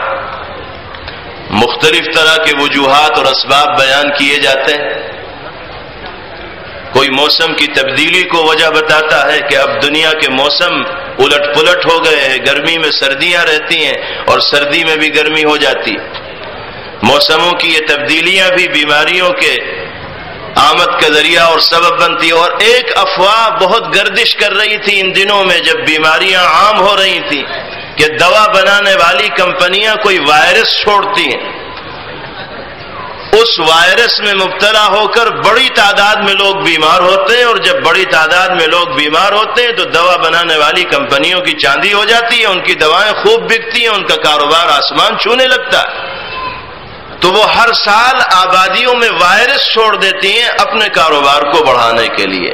میں عرض یہ کرنا چاہتا ہوں کہ اس طرح کے اسباب و وجوہات حالات کے اگر ہمارے سامنے آتے ہیں تو در حقیقت یہ اسباب و وجوہات حقیقی سبب سے ہماری توجہ کو موڑنے کی سازش ہوتی ہے۔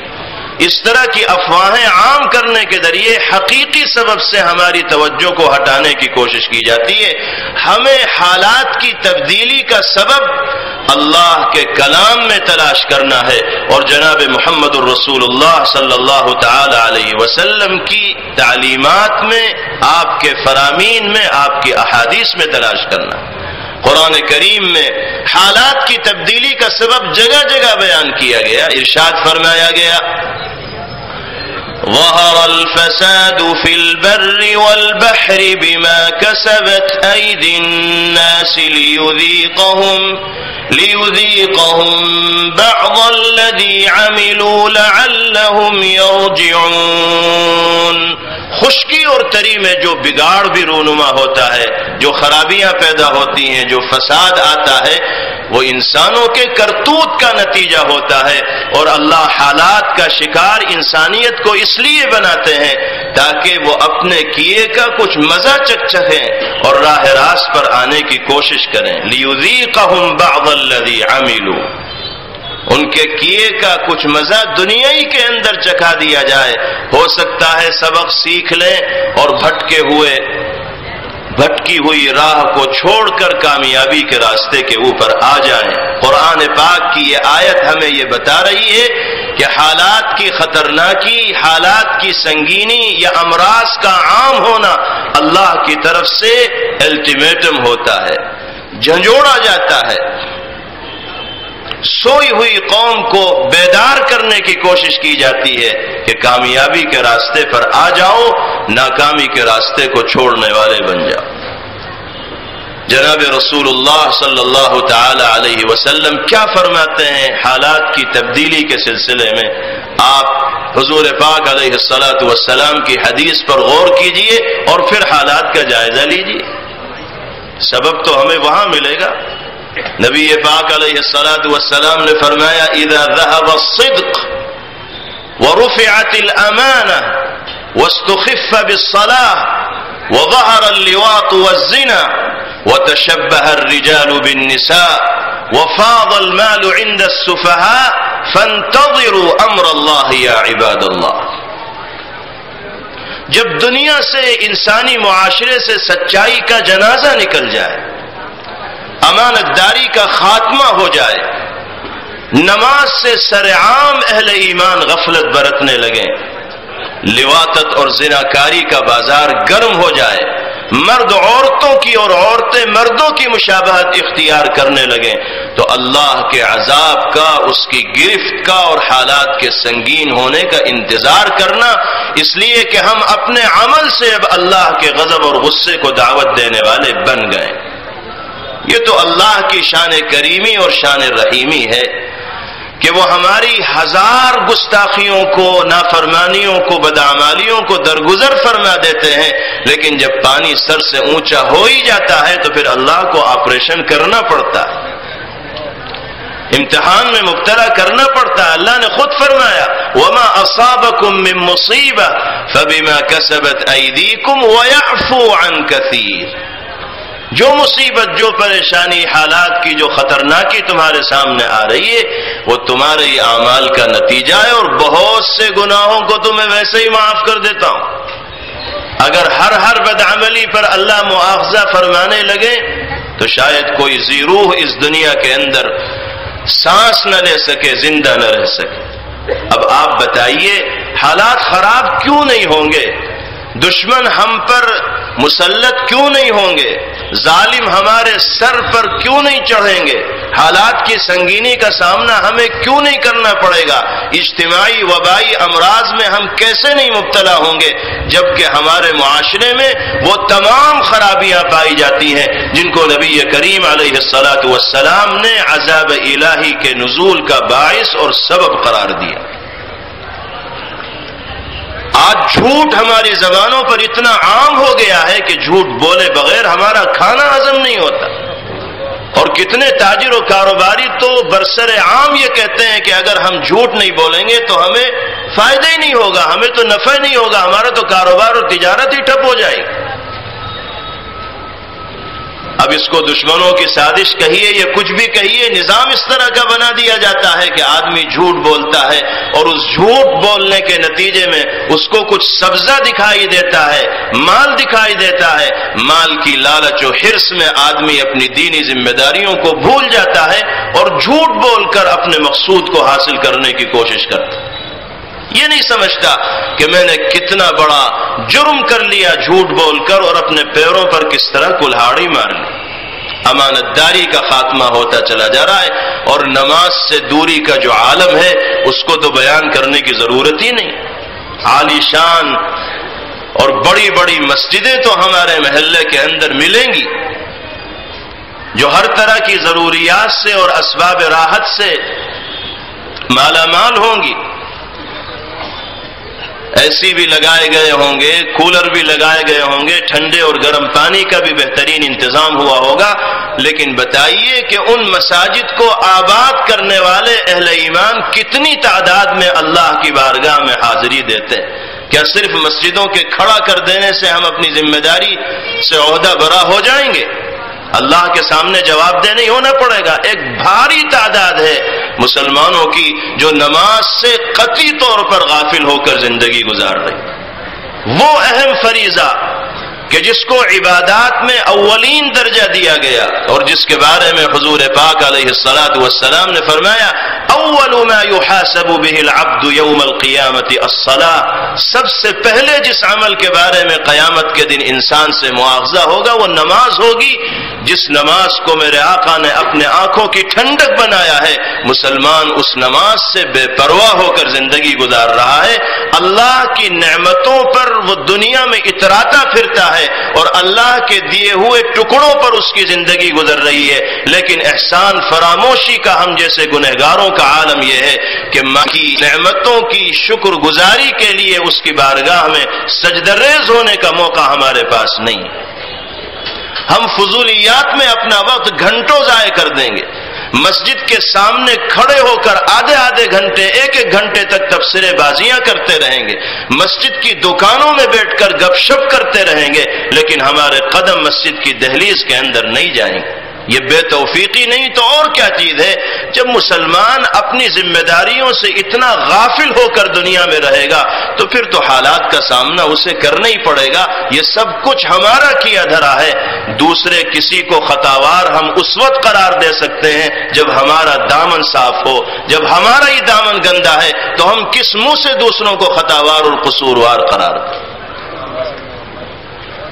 جناب رسول اللہ صلی اللہ تعالی علیہ وسلم نے ایک حدیث میں ارشاد فرمایا، حدیث قدسی ہے، اللہ فرماتے ہیں انا اللہ مالک الملک قلوب الملوک بیدی، اللہ فرماتے ہیں کہ میں اللہ ہوں، مالک الملک ہوں، حکومتوں کا مالک ہوں، اور سارے حکمراں اور سلاطین کے قلوب میرے قبضے قدرت میں ہیں، جس طرف چاہوں پھیر سکتا ہوں۔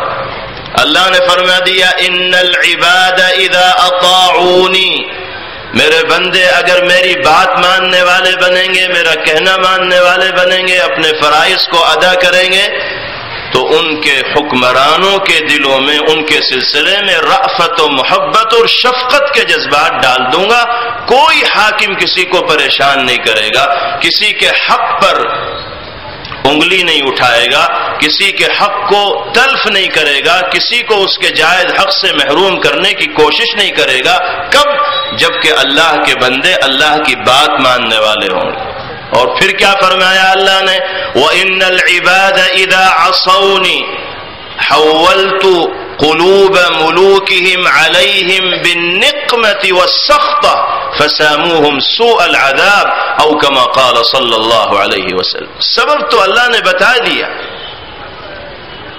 اللہ فرماتے ہیں کہ جب بندے میری نافرمانی پر کمر بستہ ہو جائیں گے، اپنی ذمہ داریوں کی ادائیگی سے غفلت کا مظاہرہ کریں گے، فرائض کی ادائیگی میں دلچسپی کا مظاہرہ کرنے والے نہیں ہوں گے، گناہ ان کے درمیان عام ہوں گے، تو میں ان کے حکمراں اور ذمہ داروں کے دلوں میں ان کے سلسلے میں غصے کے، انتقام کے اور ناراضگی کے جذبات ڈال دوں گا، اور وہ ان کو بدترین طرح کی تکلیفوں کے اندر مبتلا کریں.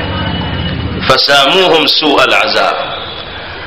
آج ہمیں حکمرانوں سے شکوہ ہوتا ہے، حکومتوں سے شکایت ہوتی ہے کہ حکومت ہمارا فلاں حق نہیں دے رہی، حکومت ہمارے لا کے اندر مداخلت کر رہی ہے، ہم اس مداخلت کو برداشت نہیں کریں گے، ہم اسلامی قوانین میں کسی طرح کی ترمیم کو گوارا نہیں کریں گے. یہ نعرہ لگاتے وقت میرے بھائیوں ہم اس وقت اچھے لگیں گے جب ہم اپنی زندگی میں اسلامی قوانین اور تعلیمات کو نافذ کرنے والے ہوں. اگر کوئی برسر عام ہم سے یہ پوچھ لے کہ تم اسلامی قوانین کی حفاظت کے لیے اپنی جان کی بازی لگانے کے لیے تیار ہو، ذرا یہ بھی تو بتاؤ میاں تمہارے اندر کس درجہ اسلام پایا جا رہا ہے، تو ہم کیا جواب دیں گے؟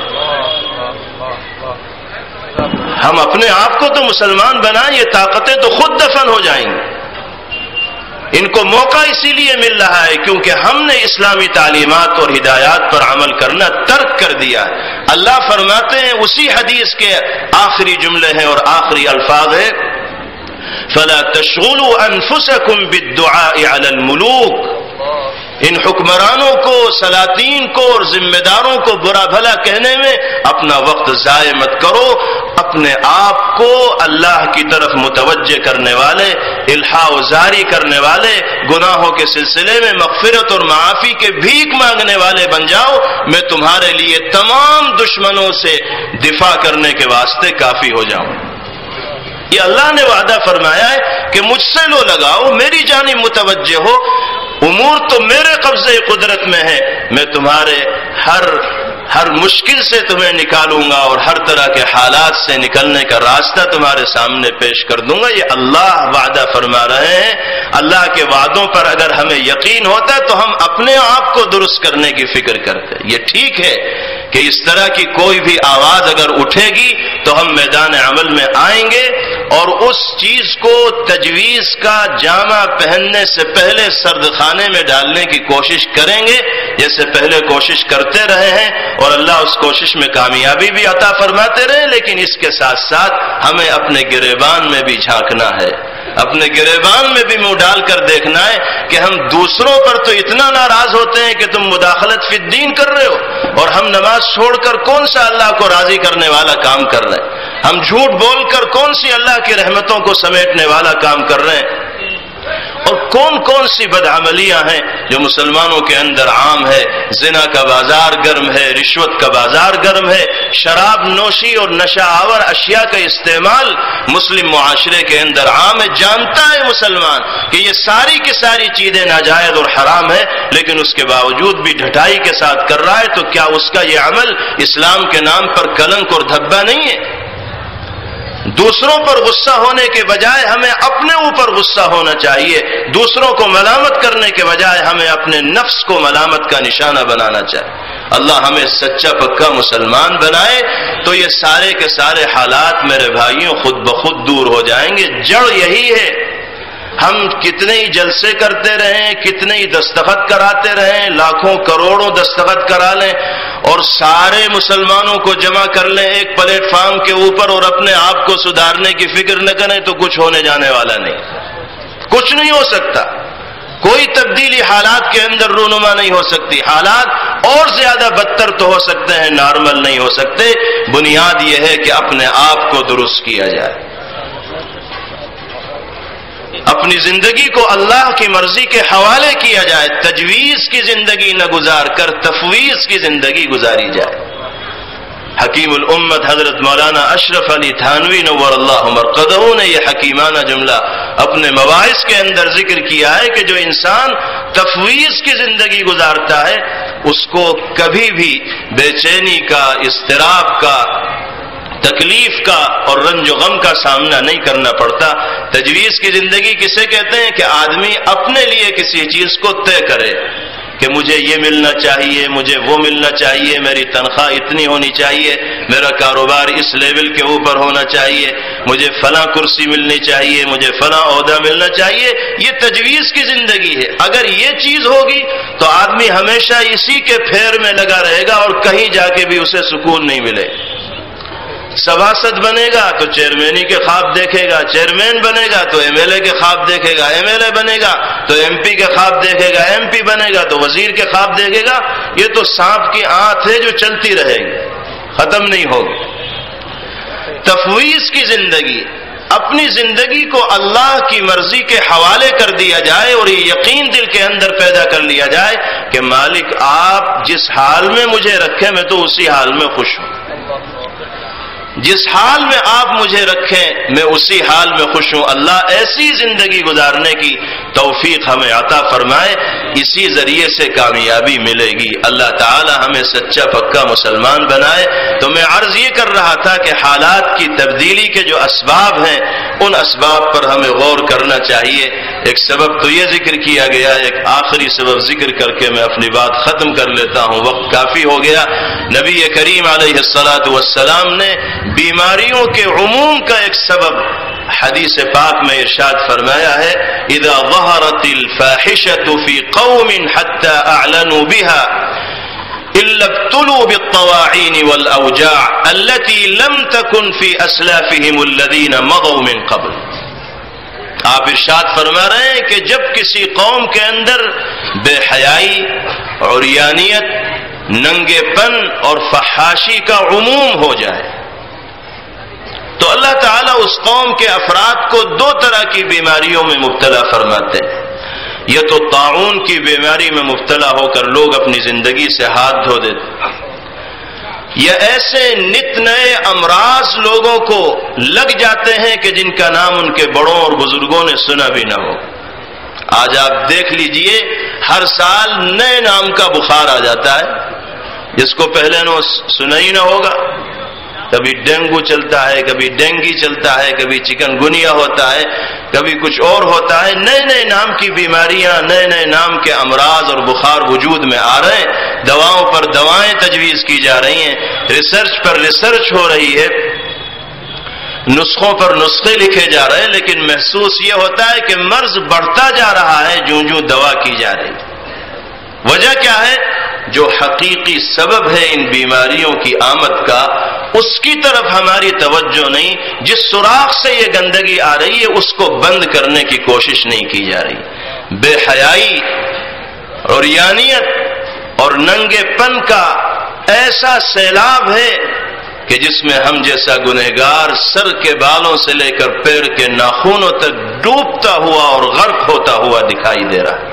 بے حیائی دنیا کے اندر فیشن کی شکل اختیار کرتی چلی جا رہی، اور یہ بات بالکل صفائی کے ساتھ کہی جا سکتی ہے کہ آج کے دور میں بے حیائی کے عموم میں سب سے بڑا کردار اس موبائل کے غلط استعمال نے ادا کیا ہے۔ صحیح استعمال کیا جائے تو بہت مفید چیز، معلومات کا خزانہ اور لائبریریوں کی لائبریریاں اس کے اندر موجود ہیں، لیکن انگلیوں پر شمار کیے جا سکتے ہیں وہ لوگ جو اس آلے کا صحیح استعمال کرتے ہوں۔ اکثریت ایسی ہے کہ جس کو شیطان نے غلط استعمال کا لتی اور عادی بنا دیا، اور جب سے یہ جیو کا سم نکلا ہے اس نے تو پٹری بٹھا دیا، سارا ہی کھیل اس نے بگاڑ دیا، اور گندگی میں اتنا گہرا نوجوانوں کو اس نے دھکیل دیا ہے کہ اب وہ نکلنا بھی چاہیں تو جلدی سے نکل نہیں پائیں گے۔ اس لیے کہ جب آدمی کسی چیز کا عادی ہو جاتا ہے تو پھر علاج کرنا پڑتا ہے عادت چھڑانے کے لیے۔ شراب کا جو آدمی، نشے کا جو آدمی عادی ہوتا ہے تو باقاعدہ ہاسپٹلز ہیں ایسے لوگوں کے لیے جو نشے کے عادی ہوں، نشہ چھڑانے کے واسطے۔ اور موبائل میں گندی تصویریں دیکھنا یہ بھی شراب کی طرح ایک لت ہے اور نشہ ہے، اور جس نوجوان کو یہ لت لگی ہوگی وہ آج اگر نہیں سمجھے گا تو کل اسے خون کے آنسو رونا پڑے گا، اور وہ اس گندگی سے نکلنا چاہے گا بھی تو نہیں نکل پائے گا۔ اتنی عام ہو گئی ہے یہ گندگی، اور جب وہ گندگی ہماری آنکھوں کے اندر سمائے گی تو روحانی، نورانی اور ایمانی غیرت کا جنازہ تو نکل ہی جائے گا۔ نہ نماز میں جی لگے گا، نہ قرآن کی تلاوت کی طرف طبیعت مائل ہوگی۔ ہم نماز کی نیت باندھ کر کھڑے بھی ہوں گے تو آنکھوں میں وہی گندی تصویریں آنے لگیں گی۔ اللہ کے کلام کو کھول کر تلاوت کرنے کی کوشش بھی کریں گے تو سامنے کلام اللہ ہوگا اور نگاہوں کے اندر وہ گندی تصویریں ہوں گی، تو آدمی کا کہاں جی لگے گا کلام الہی کی تلاوت کر۔ اور جو نوجوان غلط استعمال کے عادی بن چکے ہیں وہ کسی اور کا نہیں، میں بہت درد دل کے ساتھ عرض کرنا چاہتا ہوں، اپنا نقصان کر رہے ہیں، اپنے مستقبل کو برباد کر رہے ہیں، اپنی زندگی ہی کو خراب کرنے کی کوشش کر رہے ہیں۔ رشتے ناتوں کو توڑ کر رکھ دیا ہے اس موبائل نے۔ اب ہمیں فرصت نہیں کہ ہم بیمار کی مزاج پرسی کے لیے چلے جائیں، یہ کسی گھر میں کسی کا انتقال ہوا ہو تو اس کی تعزیت کے لیے چلے جائیں، ہمیں تو ذرا سا موقع ملتا ہے تو موبائل میں لگ جاتے ہیں۔ صبح سے شام تک دکان پر بیٹھنے کے بعد جب شوہر گھر کے اندر داخل ہوتا ہے تو وہ بال بچوں کی خبر بعد میں لیتا ہے، اپنے موبائل میں آنے والے میسج کو پہلے دیکھتا ہے کہ کیا کیا میسج آئے، واٹس ایپ پر، فیس بک پر کیا کیا میسج آئے، اس میں لگا رہتا ہے۔ شوہر اپنے موبائل میں لگا ہے، بیوی اپنے موبائل میں لگی ہے، بچے اپنے موبائل میں لگے، نہ اس کو اس کی فکر ہے نہ اس کو اس کی فکر ہے، اور گھنٹوں انہی خرافات میں اور گندگیوں میں گزر جاتے ہیں۔ ہمیں احساس تک نہیں ہوتا کہ اللہ نے زندگی کے قیمتی لمحات جو عطا فرمائے کس طرح کی فضولیات میں اور بیکار کے کاموں میں صرف ہو رہے ہیں، خرچ ہو رہے ہیں۔ نبی پاک علیہ الصلاۃ والسلام فرماتے ہیں کہ اگر بے حیائی کا سدباب کرنے کی کوشش نہیں کی گئی، بے شرمی اور بے غیرتی کا ماحول ختم کرنے کی کوشش نہیں کی گئی تو اللہ کی گرفت سے، اس کے پکڑ سے اور حالات کی سنگینی سے دنیا کی کوئی طاقت نہیں بچا سکتی۔ اس لیے ہمیں اپنے آپ کو سچا پکا مسلمان بنانے کی ضرورت ہے، اور جو گندگی ہمارے معاشرے کے اندر ناسور بن کر پنپ رہی ہے اس کو جڑ سے ختم کرنے کی ضرورت ہے۔ اپنی مستورات کو، ماں و بہنوں کو پردے کا پابند بنانے کی ضرورت ہے۔ بڑی بے شرمی کی اور بے غیرتی کی بات ہے کہ ہماری نوجوان بچیاں نیم عریاں لباس پہن کر اسکولوں میں جاتی ہیں، کالجوں میں جاتی ہیں، کہاں چلی جاتی ہے ہماری ایمانی غیرت و حمیت؟ ہم اسلام کے نام لیوا جناب محمد الرسول اللہ صلی اللہ تعالی علیہ وسلم سے محبت کا دعویٰ کرنے والے حضرت فاطمہ الزہرا اور سیدہ عائشہ صدیقہ رضی اللہ تعالی عنہا سے جذباتی عقیدت کا دعویٰ کرنے والے، اور عمل ہمارے گھروں کا یہ ہے، صورتحال ہمارے گھروں کی یہ، کیا منہ دکھائیں گے ہم اللہ کو اور اللہ کے رسول صلی اللہ تعالی علیہ وسلم کو؟ اگر ہم نے اپنے گھر پر بھی قابو نہیں پایا تو پھر ہم اللہ کے سامنے کوئی جواب نہیں دے سکتے، اور وہاں ندامت کا اور شرمندگی کا سامنا کرنا پڑے گا۔ اللہ ہمیں اپنی ذمہ داریوں کو حسن و خوبی کے ساتھ ادا کرنے کی توفیق عطا فرمائے۔ تو میرے عرض کرنے کا اور گفتگو کا منشا یہی ہے کہ حالات واقعتاً سنگین ہیں اور خطرناک ہیں، اور مختلف طریقے سے دشمن ہمیں، ہمارے مذہب کو، ہماری شریعت کو، ہمارے قانون کو نشانہ بنا رہے ہیں۔ ہم ان دشمنوں کا دانت کھٹا کر کے رہیں گے، ان کے مقابلے کے لیے میدان عمل میں آئیں گے اور منہ توڑ جواب دیں گے، اور انشاءاللہ کامیابی ملے گی، اس لیے کہ دین ہمارا نہیں اللہ کا ہے۔ الاسلام یعلو ولا یعلی، یہ تو صداقت کی وہ چٹان ہے کہ جو طاقت بھی اس سے ٹکرائی یہ پاش پاش ہوئی، ان سے زیادہ طاقتور اس طاقت سے ٹکرا کر پاش پاش ہو گئے، ان کی کیا جرأت ہے، ہمت؟ یہ کس کھیت کی مولی ہیں، یہ بھی دفن ہو جائیں گے۔ یہ یقین تو دل کے اندر ہے، لیکن اس کے ساتھ ساتھ ہمیں اپنے آپ کو بھی بنانے کی اور سنوارنے کی فکر کرنی چاہیے۔ صرف دوسروں کو لعنت ملامت کرنے سے کچھ حاصل ہونے والا نہیں ہے، اپنی فکر کی جائے۔ اللہ تعالی یہ سچی فکر ہمارے دلوں میں پیدا فرمائے اور ہمیں سچا پکا مسلمان بنائے، اور جو مہم ہمارے اکابر بزرگان دین اور ذمہ داران کی طرف سے اس وقت حالات کا رخ بدلنے کے لیے چلائی جا رہی ہے، چاہے وہ دستخطی مہم ہو یا اجتماعات ہو مختلف مقامات پر دینی تحفظ شریعت کے عنوان پر، اس میں پوری دلچسپی اور ذوق و شوق کے ساتھ شریک ہونا ہے، اور اس پیغام کو بھی عام کرنا ہے کہ ہم اپنے آپ کو بھی شریعت کا صحیح شکل میں پابند بنائیں، اس لیے کہ زندگی اور حالات اسی سے تبدیل ہوں گے۔ جمیعۃ الماہن جو اپنا 33واں اجلاس عام حضرت خواجہ معین الدین چشتی اجمیری نور اللہ مرقدہ کی نگری اجمیر شریف میں کرنے جا رہی ہے، وہ بھی اسی سلسلے کا اور کامیابی کے مقاصد کو حاصل کرنے کا ایک حصہ ہے۔ ہر نازک موقع پر ملت اسلامیہ کی قائدانہ رہنمائی کرنے والی جماعت مسلمانوں کی سب سے باوقار نمائندہ فعال معتبر اور مستند تنظیم جمیعۃ الماہن ہے، جس نے ہر موڑ پر ملت اسلامیہ کی رہنمائی کا اور قیادت کا فریضہ انجام دیا ہے، اور جب جب اس جماعت نے ملت کو آواز دی ہے تو پورے جوش و جذبے کے ساتھ ملت نے اس کی آواز پر لبیک کہا ہے، اور سیلاب کے رخ کو تبدیل کرنے میں بہت مؤثر کردار ادا کیا ہے۔ جمعیت کی تاریخ ہمیں یہ بتاتی ہے، اور اس پوری تاریخ کو یہاں بیان کرنے کی ضرورت نہیں، آپ اجمیر کے اجلاس میں شرکت کیجئے، آپ کو جمعیت کی صحیح تاریخ کا بھی اندازہ ہوگا، ملک اور سارے عالم کے مسلمانوں کی صورتحال بھی آپ کے سامنے آئے گی۔ اس اجلاس کا موضوع صرف طلاق ثلاثہ یا تعدد ازدواج یا اسلامی قانون نہیں ہے، بلکہ 26 موضوعات ہیں جن پر اس 2 روزہ اجلاس میں بحث ہوگی باقاعدہ، اور سارے ملک سے ہزاروں نمائندگان تشریف لائیں گے جو 2 دن تک بحث و مباحثہ کریں گے، اور آخری دن یعنی 13 تاریخ کی آخری نشست میں 2 دنوں کا جو خلاصہ اور نچوڑ ہے وہ مجمع عام کے سامنے پیش کیا جائے۔ اس میں بہت سے عناوین ہیں، صرف ان عناوین ہی کو شمار کیا جائے تو اس میں کافی وقت لگ جائے گا۔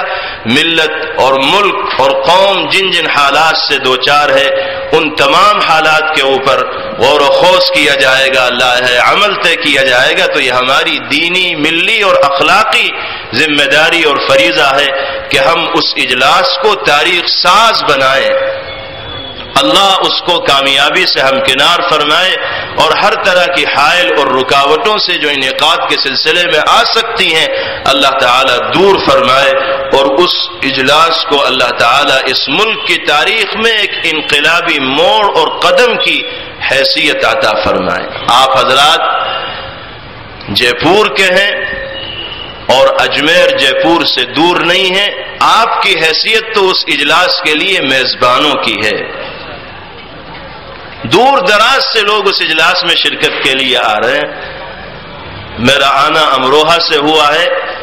میں اپنے ہی ضلع کے بارے میں بتا سکتا ہوں کہ 55,000 60 ہزار کی بسیں بک کر لی ہیں لوگوں نے اس اجلاس میں آنے کے لیے، ٹرینوں سے ٹکٹ کرا رکھے ہیں، اپنی ذاتی گاڑیوں سے آنے کا پلان بنا رکھا، اور اس طرح یو پی کے مختلف اضلاع سے اسی طرح لوگ بڑی تعداد میں آ رہے ہیں۔ تو اتنی دور دراز سے اتنے پیسے خرچ کر کے بھاری تعداد میں لوگ آئیں اور قرب و جوار کے لوگ اس میں دلچسپی کے ساتھ شریک نہ ہوں، تو اس سے اچھا پیغام نہیں جائے۔ آپ کی حیثیت تو میزبانوں کی ہے، آپ کو تو بالکل جٹ جانا چاہیے، لگ جانا چاہیے، اور اس اجلاس کو کامیاب کرنے کے لیے اللہ کے حضور میں رونا اور گڑ گڑانا بھی چاہیے، اور سچے دل سے دعا بھی کرنی چاہیے، اور عملی تعاون پیش کرتے ہوئے اس میں شرکت کو یقینی بنانا چاہیے۔ دعا ضروری ہے، دعا کے بغیر کام نہیں چلے گا۔ اللہ کی طرف پورے طور پر متوجہ ہو جائے، اور پھر جب وقت آئے تو میدان کے اندر چلے جائیں، انشاءاللہ مدد الہی شامل حال ہوگی۔ اللہ ہمارے ملنے کو اور کہنے سننے کو قبول فرمائے، اور دونوں جہاں کی کامیابیوں سے سرفراز فرمائے۔ وآخر دعوانا ان الحمدللہ رب العالمین۔ أعوذ بالله من الشيطان الرجيم بسم الله الرحمن الرحيم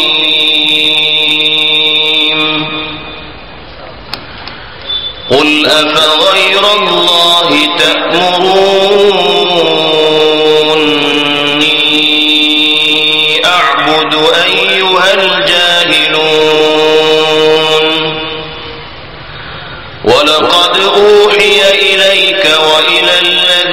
من قبلك لئن أشركت ليحبطن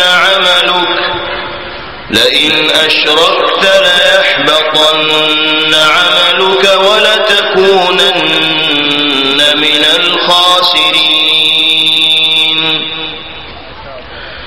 بل الله فاعبد وكن من الشاكرين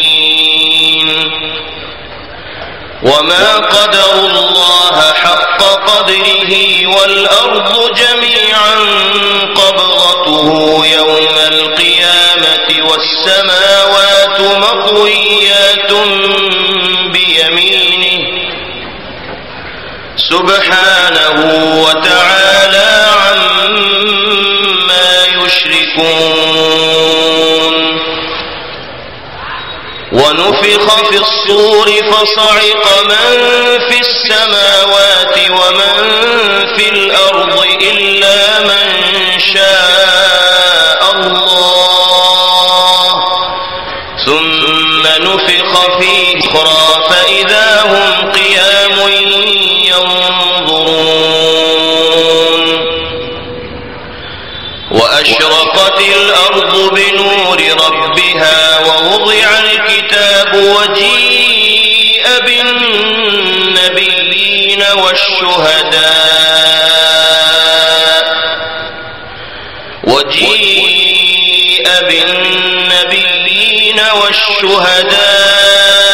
وقضي بينهم بالحق وهم لا يظلمون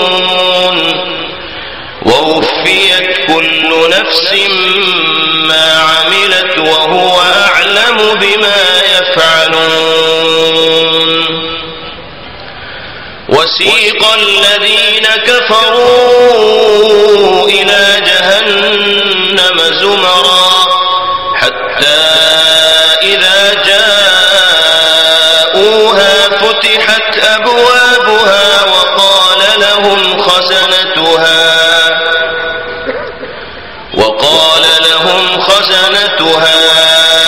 ألم يأتكم رسل منكم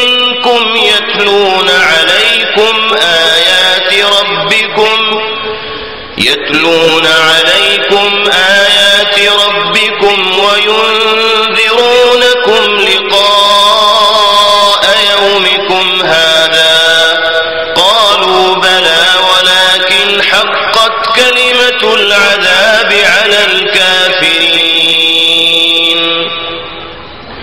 قيل ادخلوا أبواب جهنم خالدين فيها فبئس مثوى المتكبرين وسيق الذين اتقوا ربهم إلى الجنة زمرا حتى إذا جاءوها وفتحت أبوابها وقال لهم خزنتها سلام عليكم طبتم فادخلوها خالدين وقالوا الحمد لله الذي صدقنا وعده وأورثنا الأرض نتبوأ من الجنة حيث نشاء فنعم أجر العاملين وترى الملائكة حافين من حول العرش يسبحون بحمد ربهم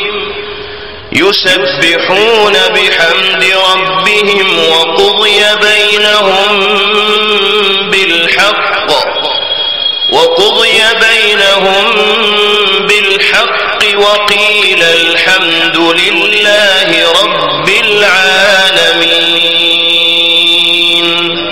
صدق الله